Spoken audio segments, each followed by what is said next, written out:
Talking Tolkien Podcast Episode 6, Reasons Why. All right, go ahead.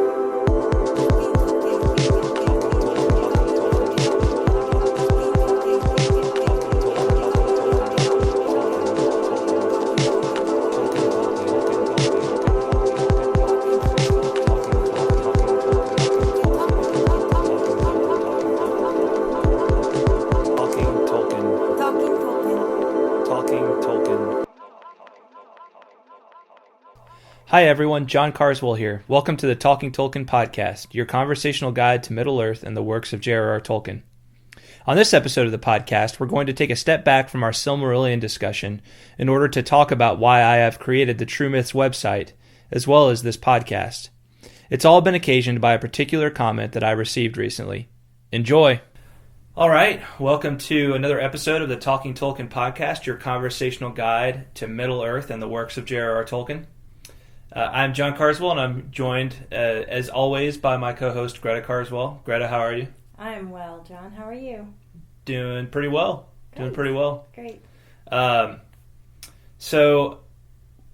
This episode is going to be a little bit of a change-up. The first 5 episodes, we talked about the Silmarillion, and we're going to be continuing that. We're going to get all the way through it over the next couple of weeks, maybe take a few months, but we're going to get all the way through it. But we're going to have some breaks in there, kind of intersperse some other content. And this first one is kind of a special case. I wanted to take a little time just to talk about what I'm trying to do with this podcast and with the truemyths.org website. And, with like my book that I've written, the Tolkien's Requiem book. So... and in particular, the reason I decided to do this was because, you ever start to do something or you think about doing something and you get that little voice in the back of your head and, it's just like, you can't do that. You shouldn't do that. That's going to, there's a good reason for that voice sometimes. And if I was a psychiatrist, I probably know exactly what that voice is called. But like I'm not saying I hear voices, by the way, but Good, I was getting you know what I'm talking about. Like there's whenever you're about to do something that's maybe outside your comfort zone, mm-hmm. There's that little voice that says that wants to hold you back. Yeah, absolutely. Absolutely. And who knows where that voice comes from? It's just like this instinct. It's like this fight or flight reaction kind of thing. It's almost like an animal instinct. It's like if you do this, you're going to awaken people who are going to hate everything you're doing, and they're going to be nothing but negative. Everyone's going to hate what you're doing, right? Mm-hmm. And so but you know what? I was just like, I felt called to do this, and so I wanted to spend some time talking about that, and in particular because recently I received a pretty nasty comment directed at me on my website, which I figured that would come at some point, but and I know there will probably be more, but I figured I didn't think it would be this quick. In all honesty, I was like, "Whoa, man!" It could be a good sign. I guess it's a little reassuring in a way because shows that I'm doing something that at least matters a teensy bit, and that you've reached a wide enough audience that to where even the haters are showing up. Even the haters are showing up. But before we dive into that, though, I wanted to start a new little segment that I hope will become a regular part of the Talking Tolkien, and this is brief. Greta's like, great. Is this in addition to Jeopardy and Talking Tolkien? Well, we've only done Jeopardy once. That's true. Because you were such a failure at it. I was such a failure. I just didn't want to embarrass you again. Very considerate of you. The Talking Tolkien, that doesn't seem appropriate for this particular episode. But this will be short. This is actually very short. I love these. I love these new little... And, well, this is the topic... snippets. This is the... Talking Tolkien topical haiku.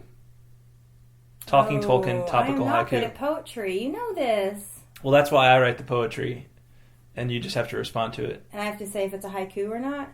No, you don't have to say... It's not a quiz. I just wrote a haiku. Okay. And I'm gonna do. My plan is to do this for So every you wrote a episode from here haiku. on out. Yeah, And you're gonna read it. and it's supposed to reflect what my idea for this show is. Remind me again what a haiku is. I know it's Asian, It's Japanese, Japanese. and It has to do with syllables, right? 575. 575. 575. 5 syllables in the first line, 7 syllables in the second line, 5 syllables in the third line. Can it only ever be 3 lines? Is that a haiku? Well, there's traditional haiku, which is like the 575, and then there's freeform haiku, Okay. which can be like which is basically just a short thing, and it usually involves like putting together two thoughts that seem like they're not connected, Got but bringing it. it together so that you pause and you go,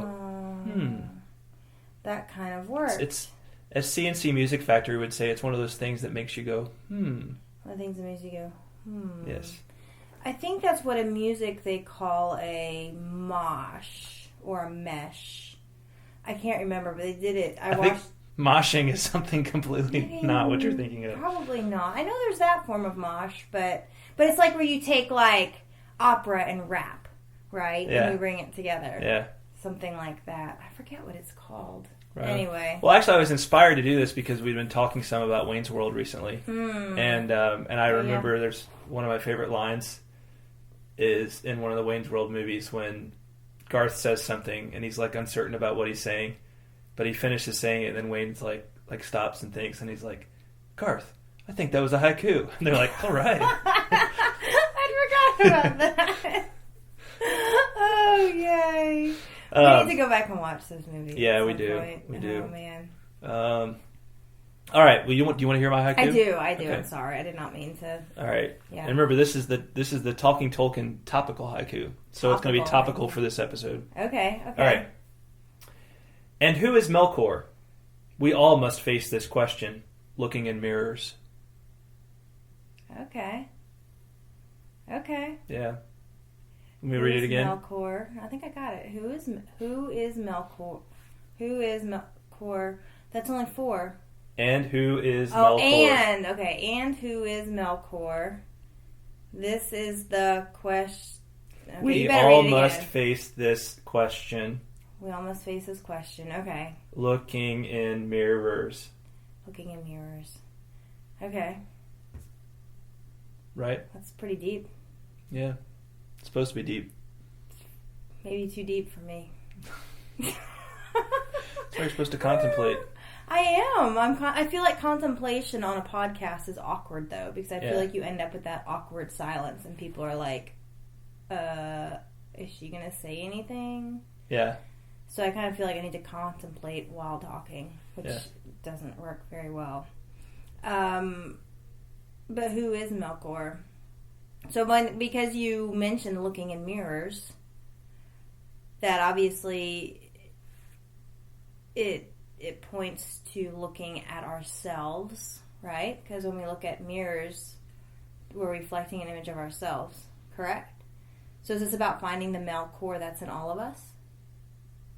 Look, I'm not going to tell you what to think about my poem. Okay. I'm just putting it out there.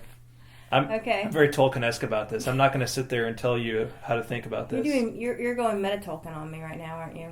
That's how I roll. That's how you roll. That's what I do. You and your meta-Tolkienness.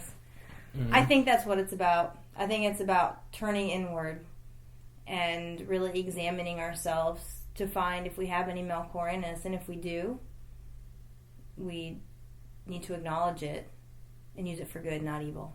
That's right. Yep. That's right. There you go. Melkor was the greatest of the Valar. He was initially the greatest. Well, of the Ainur. Of the Ainur, yeah, he was. Yeah. Yeah, until he, got a little too full of himself. Mm-hmm. Mm-hmm. Which pretty much started at the very beginning, from what it seems like. But yeah, it does. Doesn't yeah. it? So hey, that's the first Talking Tolkien topical haiku. Let us know what you think. I dig it. Let us know your own interpretation of it. We're always open to those. Could we have like a haiku battle? Like we could each write a topical haiku. You saying you want to throw down with me on I might haikus? want to throw down with you on haikus now that I remember what they are. Let's do it. I might. Let's do it. That could be fun. As long as it's relating to Tolkien in this week's reading. Of course. course. Of Yeah. course. What else is there to relate to? Seriously. Seriously. Really? Yeah. You actually asked that question. I did. Well, All then right. you got to tell me what the topic is. And then Huh? we'll throw down. You have to tell me what the topic is for the next episode, and then we'll throw down. Yeah. But you got to give me enough notice. Like, you can't tell me, 5 minutes before airtime. Okay. I need I got it. notice. Yeah. Okay. Yeah. No, I'm not I'm going going to to play fair. I'm going to be pulling any tricks here. Okay. All right. You're not going to go all Melkor on me and try to, be all domination and winning and everything. Okay. No. I'm No. good. No. All right. Now we've got that cleared up. Or will I? Maybe you should go look in a mirror. Maybe.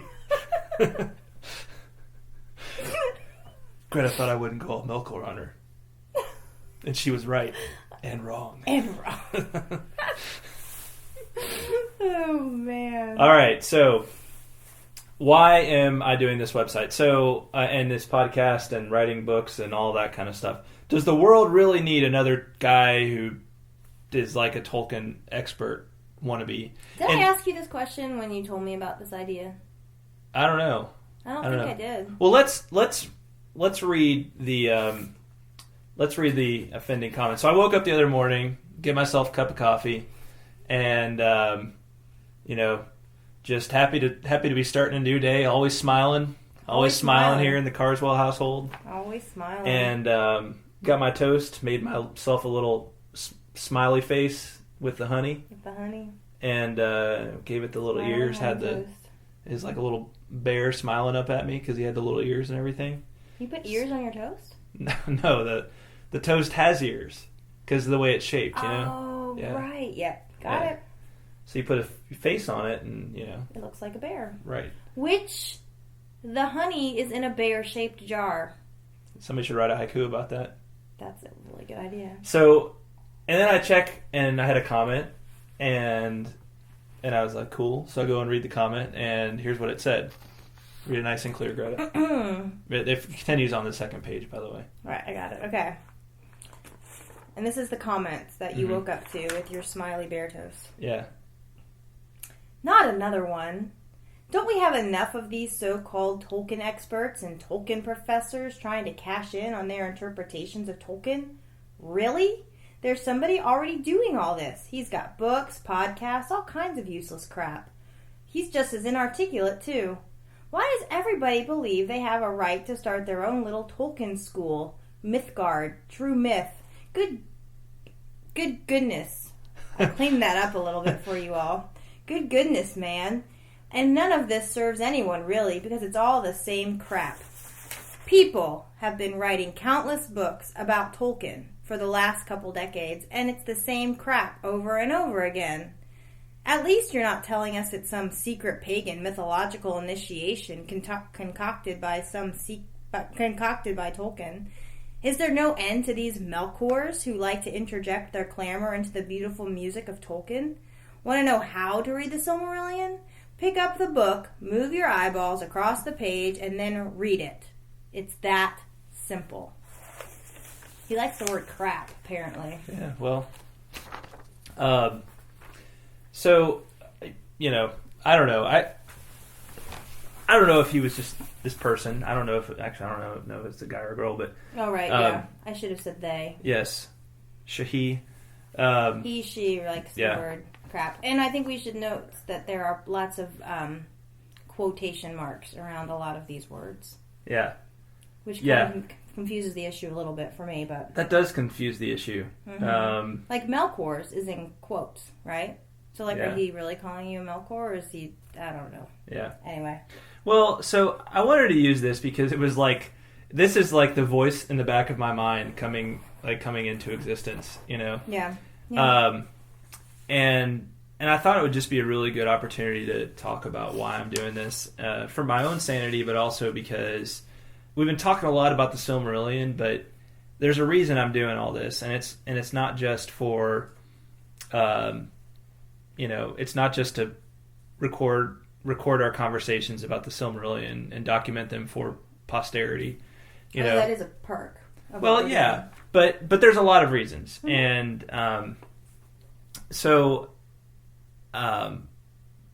anyway, I will say this: that was hard for me to read. And one thing I want to say first of all, I don't have any ill will towards this person who wrote that, and you know, I hope they'll come back, and I hope they'll have a change of heart, and I hope they'll find something that I do valuable. But in terms of enriching their own enjoyment of Tolkien, this person probably knows more about Tolkien than I do, from what it sounds like. Apparently, they sound like they do. They sound like they've read all these books and everything. Yeah. Maybe they haven't. I don't know. But I mean, I'm not like, it's not like I'm like out to get this person or something like that. Right. I will say though that I've never been a fan of the notion that like sticks and stones will break my bones, but words will never hurt me. I think that words are very powerful to hurt people. Yeah. And you know, before you go and say stuff like that on people's, you know, comment like that, think about what you're doing before you do it, and think about how it can hurt people. You know, I know there's people out there that are tough and like words don't bother them any, but I still feel like that's like they just built up such like this big like wall of defensiveness, and I just value words way too much to think of them as something that don't hurt people. You know, I think those words were very definitely intended to hurt me. I also want to say this: the person he's referring to, the Tolkien professor, you know, probably anybody who's listening to the podcast knows about the Tolkien professor. I started listening to the Tolkien professor several years ago, and I love the stuff he's done. I've been slowly making my way through his book on The Hobbit for the last year or so. I read like 50 books at a time, so I just kind of do snippets of this at a time, and I really enjoy it. I think he's written a good book on The Hobbit, and his podcast is epic as far as what it's covered. And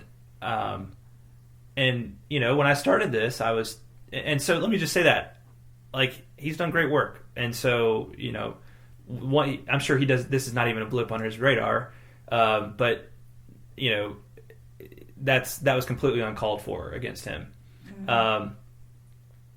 He's done great work. So, you know, I think that calling that useless crap is completely uncalled for, and just kind of ridiculous, because obviously it is very useful to a lot of people. Right. So. There's that, but I also wanted to here. So let me start out this by saying this: going along with Tolkien is, of course, C.S. Lewis, and I have, from a young age, I was exposed to C.S. Lewis, and really, you know, he informed so much of how I viewed the world and viewed reality, and just my take on life in general. And well before I ever got to Tolkien, I got to C.S. Lewis. And of course, Tolkien and Lewis were very close friends, had a huge influence on one another. And one of the things that has been in my mind for a long time, one of my maybe all-time favorite little snippets from Lewis, was this: I think we delight to praise what we enjoy because the praise not merely expresses but completes the enjoyment. It is its anointed consummation. It is not out of compliment that lovers keep on telling one another how beautiful they are. The delight is incomplete till it is expressed. It is frustrating to have discovered a new author and not to be able to tell anyone how good he is. To come suddenly at the turn of the road upon some mountain valley of unexpected grandeur, and then to have to keep silent because the people with you care for it no more than for a tin can in the ditch. To hear a good joke and find no one to share it with. You know, it seems like every day, you know, our kids will come to me or you with something, and they're like, you know, our daughter's reading through the Harry Potter books right now, and, you know, at least a couple of times a day, she'll bring me something that she's just laughing about, you know, from one of the Harry Potter books, you know, and she's doing that because it completes her enjoyment to be able to do that. Right. And I think Lewis was dead on in this understanding of human nature, in this insight into human nature. We don't really, our enjoyment of something is not complete until we have shared it with somebody who can appreciate it as well. Yes. Right? Yep. And that is true. when it all comes down to it, I freaking love Tolkien, he has just changed the way I view the world and my own view of my own purpose in life. He's like, I put the tagline on my blog is exploring his spiritual and creative wisdom, and I think those two things are the same. They're two sides of the same coin. But I really feel like Tolkien, he's this like guru of wisdom for me. Like he is just this fount of wisdom that just seems inexhaustible. Yeah. I loved the Lord of the Rings. I love all the incidentals and all the hobbits and all that kind of stuff in the world he created. But what I really love about the Lord of the Rings is the beauty and the goodness of it. Like the beauty of the story itself, right? The things that happen to the characters and the way it speaks to human reality in itself. That is at its core why I'm so drawn to Tolkien and why I want to spend time talking about him. I don't want to. I don't come at this as a hardcore academic, Yeah.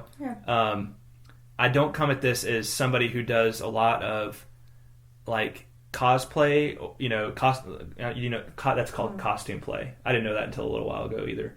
Like I don't go to movies and dress up and stuff, and I don't have I don't have anything against people who do that. Like I think that's cool. Yeah. I think that's a fun part of going to like opening day of certain movies and seeing people dress up like that. But that's just not my thing.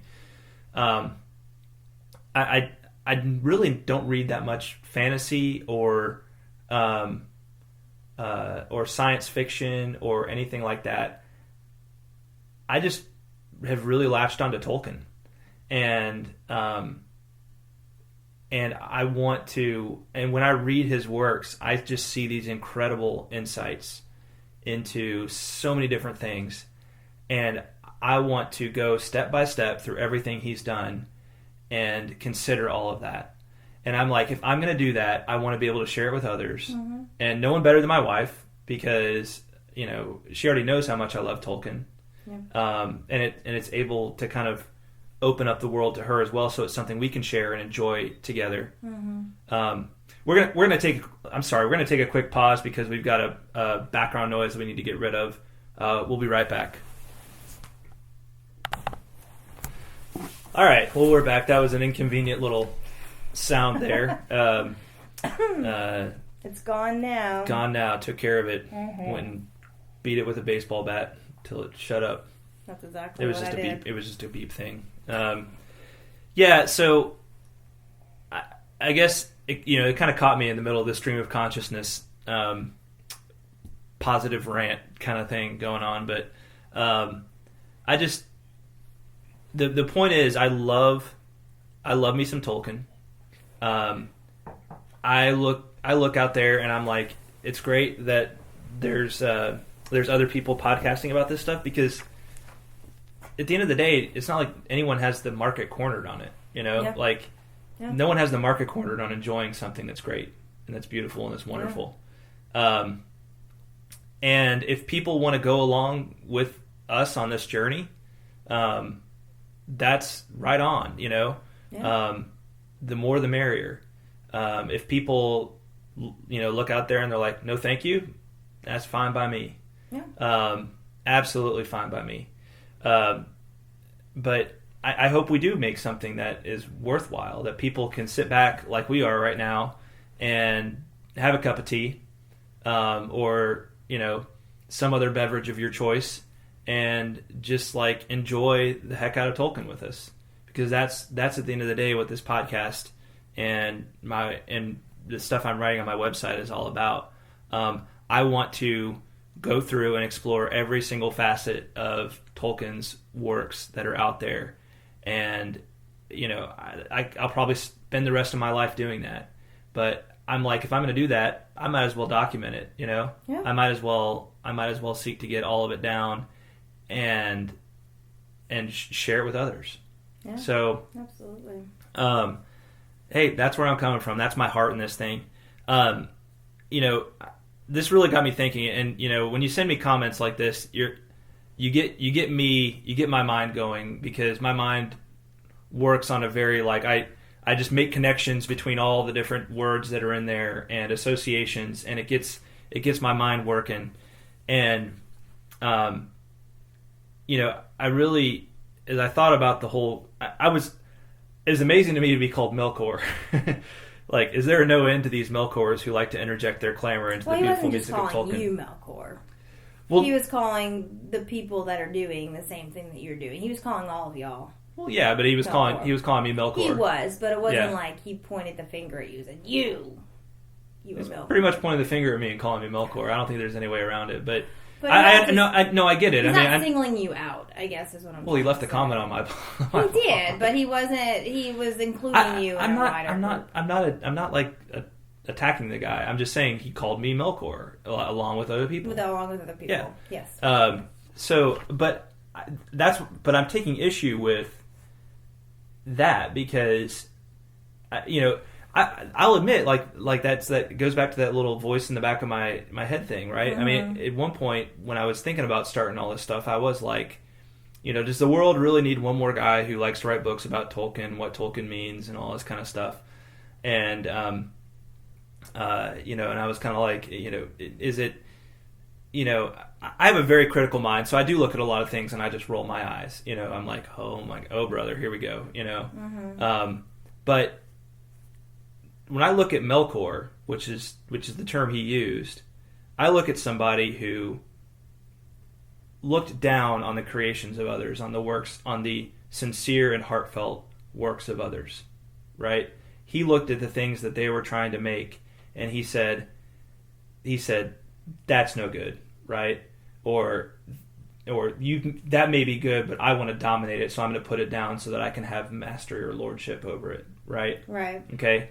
And we just finished doing, the last episode we did was on Aule and Yavanna, and what's funny is that chapter opens with Aule, who goes and makes something he shouldn't have made, and it ends up being a good thing, and Iluvatar has pity on him because Aule made those things out of love when it all came down to it, and he was willing to say, you know what, I won't go there. Right, if Iluvatar's not happy with it, right? Yes. When it comes to this stuff, I'm trying to be as true as I can to what I see with, of Tolkien's own heart. I'm hoping to get to do interviews with various artists and maybe even down the road musicians that are into his stuff, because Tolkien wanted artists and musicians to kind of expound on the things that he did. And as far as writing on Tolkien's work itself, you know what? Let's do a quick time check. Make sure we're. We'll come back to that. So I'm going to hold that thought. We'll come back to as far as writing on Tolkien's work. We'll come back to that after a quick commercial break. So don't go away. Do you know the tale that Tolkien called the kernel of the Middle-earth mythology? Beren and Luthien is the story of an outlaw mortal and an elvish princess tasked with obtaining a Silmaril, one of the holy jewels of the Blessed Realm, from the Iron Crown of the Dark Lord Morgoth.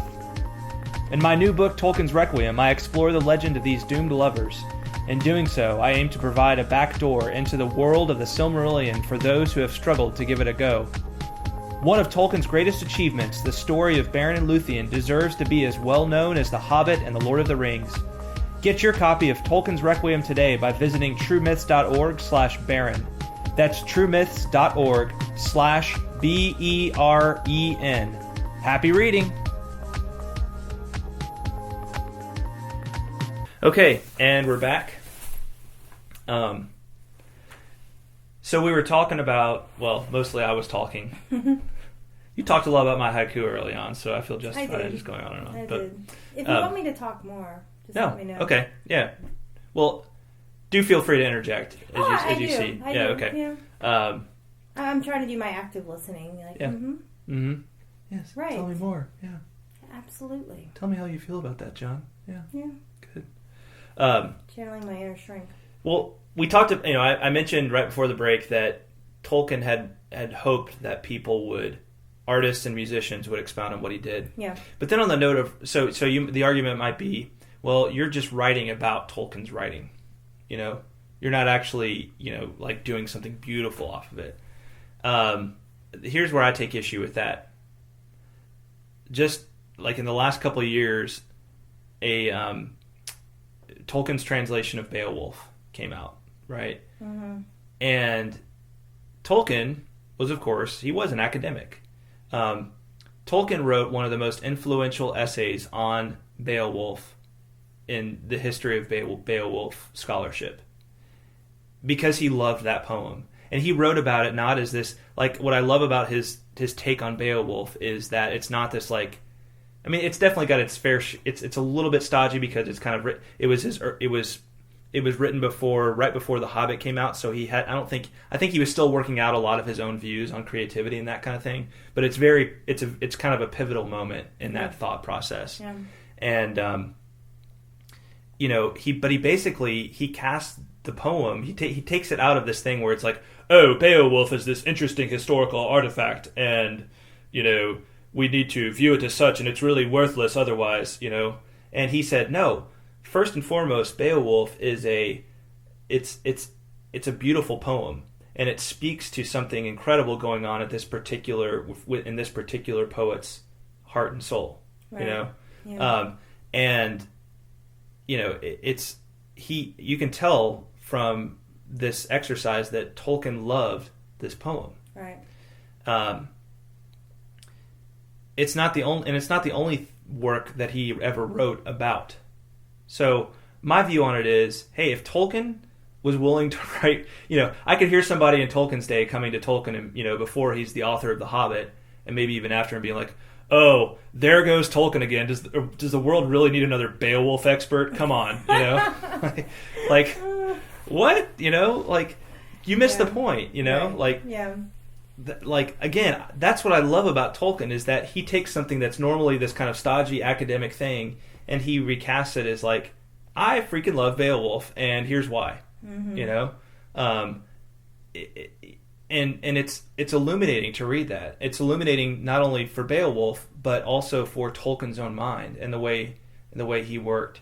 I love reading books about things that I love because for the reasons that Lewis talked about, right? Right, it completes your enjoyment. It does, yeah. One of these days I hope to start another series on writing about my favorite records, because I love music. Mm-hmm. And it helps me complete my enjoyment of something to write it and to share it with others. Yeah. I spend an inordinate amount of time, not lately, but I have in the past spent an inordinate amount of time making CD mixes for other people because I want other people to hear songs that I love. Yeah. Because I listen to a lot of music and I find a lot of songs that I love. Right. That I think are just fantastic. Yeah. So, I mean, if I may not be the person that you want to come to and hear all about it from. And if you can just sit down with the Silmarillion or whatever and you just need yourself to enjoy it, it's that's wonderful. But I do kind of wonder how that can complete the enjoyment of the thing for you. Right. I look at Lewis and Tolkien and the fact that they were, for much of their lives, were involved in this Inklings group, which was about reading each other's work to each other, giving feedback, and just sitting around and chit-chatting and like enjoying one another's company and one another's thoughts on what's cool. What's the thing that we're enjoying right now. Right. Yeah. What I'm doing here, what we're doing, what the Tolkien professor does by sharing, his vast knowledge and doing the things that he does on his podcast, what any of the other Tolkien podcasters out there are doing is, I think, very near and dear to the heart of what Tolkien was all about. I think you're absolutely right. I mean, yeah. I don't, it almost breaks my heart a little bit for this person to have this view of what I and the Tolkien professor and others are doing. Yeah.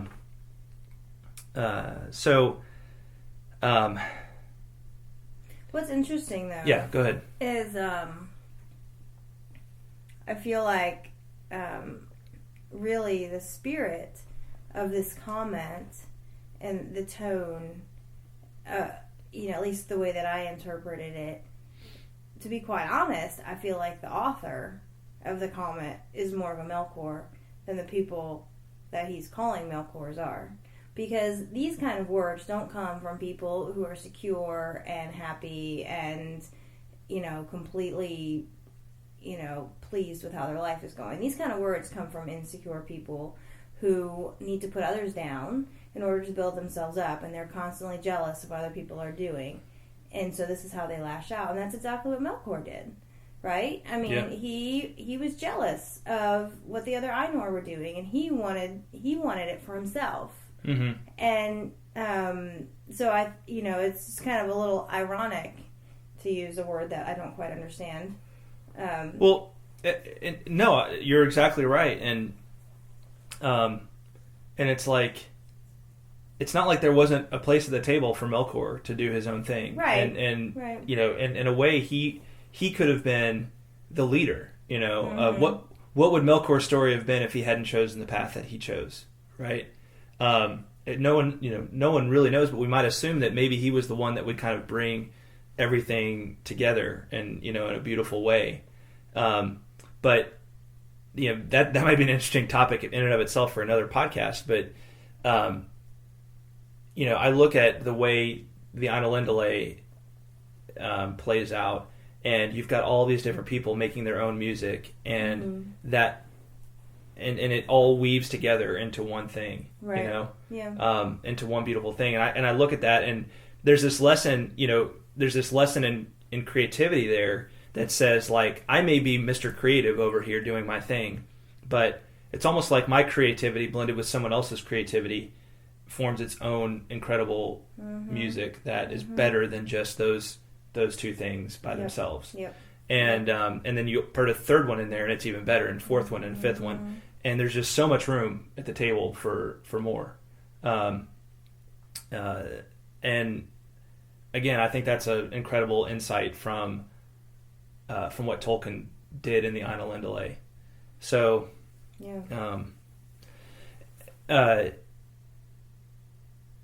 and like I said, I want this to be a place where we're going to share what the incredible art that other people are doing based on Tolkien. I do hope to talk to other to people who are truly Tolkien experts. I don't consider myself a Tolkien expert. I and through this podcast and the stuff on True Myths, I hope to become a Tolkien expert for sure. Yeah. But I definitely haven't read most of his stuff yet. I've read the core stuff that you would expect, but I haven't read the History of Middle Earth series or anything like that. I hope we get a chance to, I've looked at a little bit of it, but I hope we get a chance to actually go through that all on here. And, but I mean, I love, there's just so much good stuff to talk about with Tolkien. Is the bottom line. There is. And it's not just, not only is it completing your enjoyment of it, but it's also opening up my eyes to, and my mind, to a whole world that I didn't know existed. I mean, I knew Middle Earth was out there, and I read The Hobbit and The Lord of the Rings, but other than that, I feel like I appreciate those works, even as early on in the Silmarillion as we are.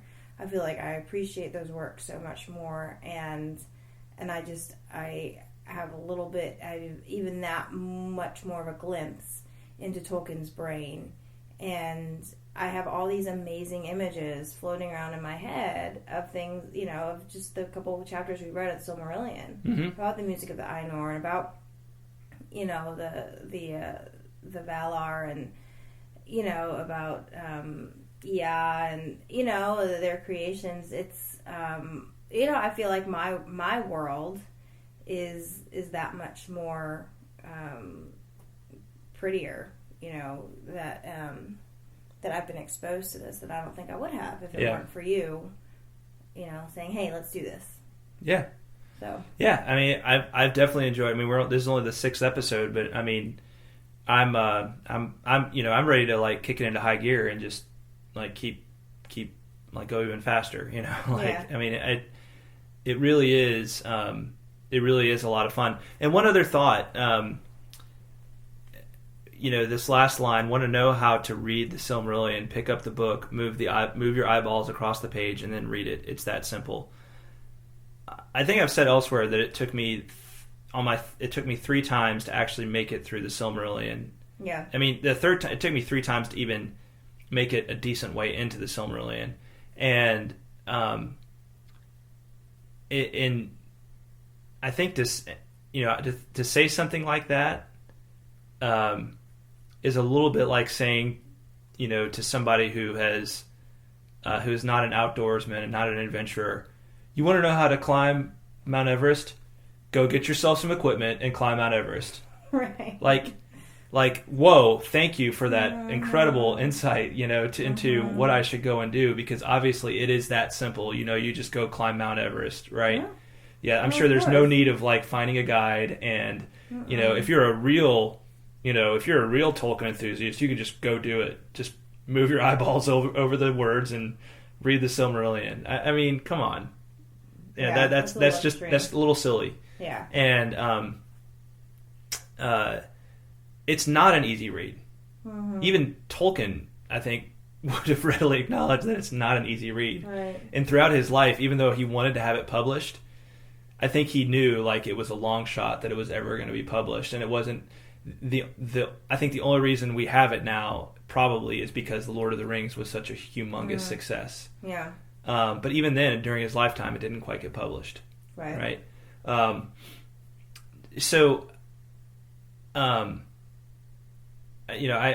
look at that and that just seems completely unfounded to me.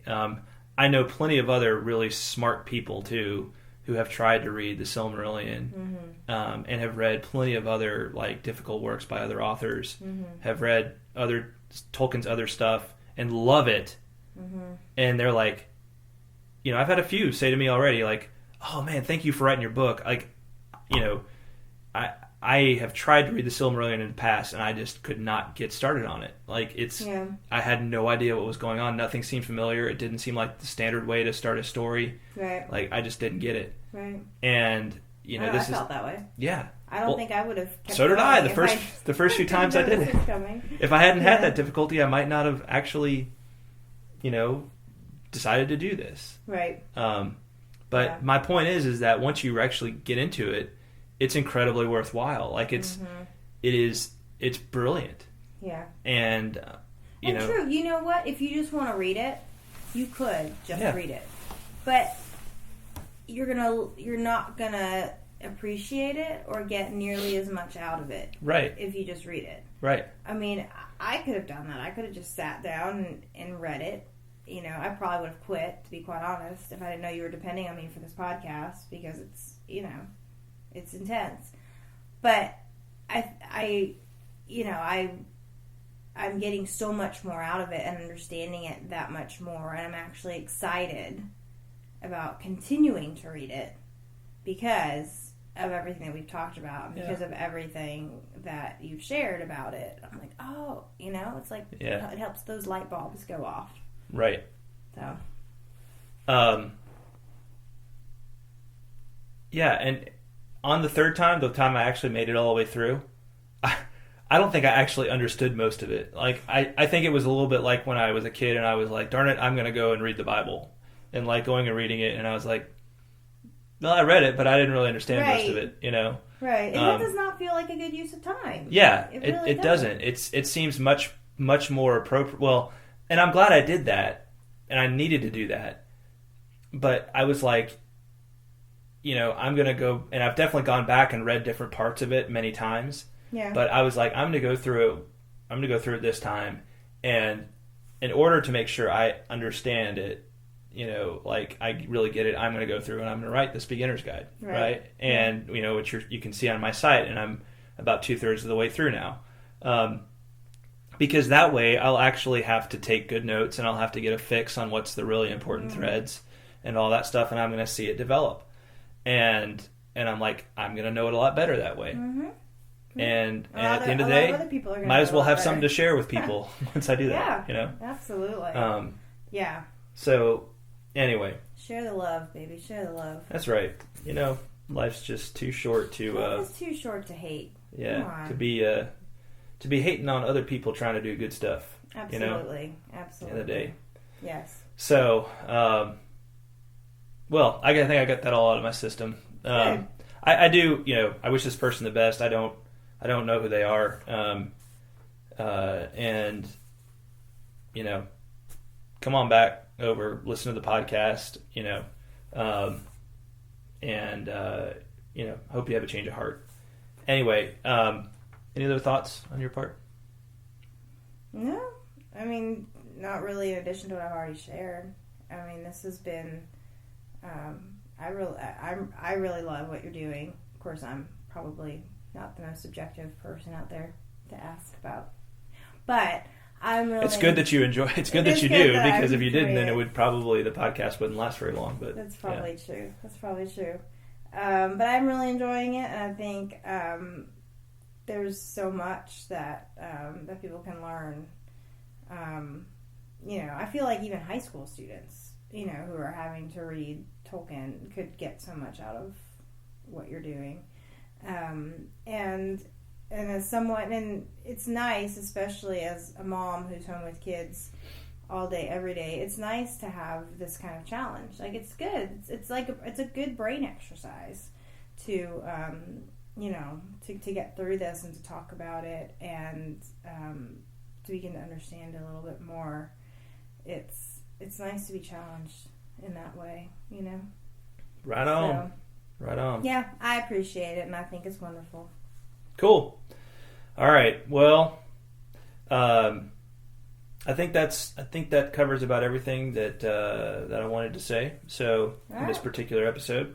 So thanks for tuning in. Next time we're going to be taking a look at chapter 3 of the Silmarillion, and then we got some more cool stuff not on the Silmarillion path coming soon after that.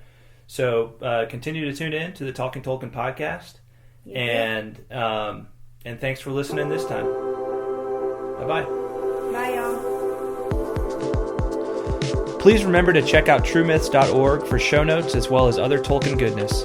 On the next podcast, we'll be resuming our discussion of the Silmarillion with Chapter 3 of the Coming of the Elves and the Captivity of Melkor. Be sure to tune in. Thanks for listening.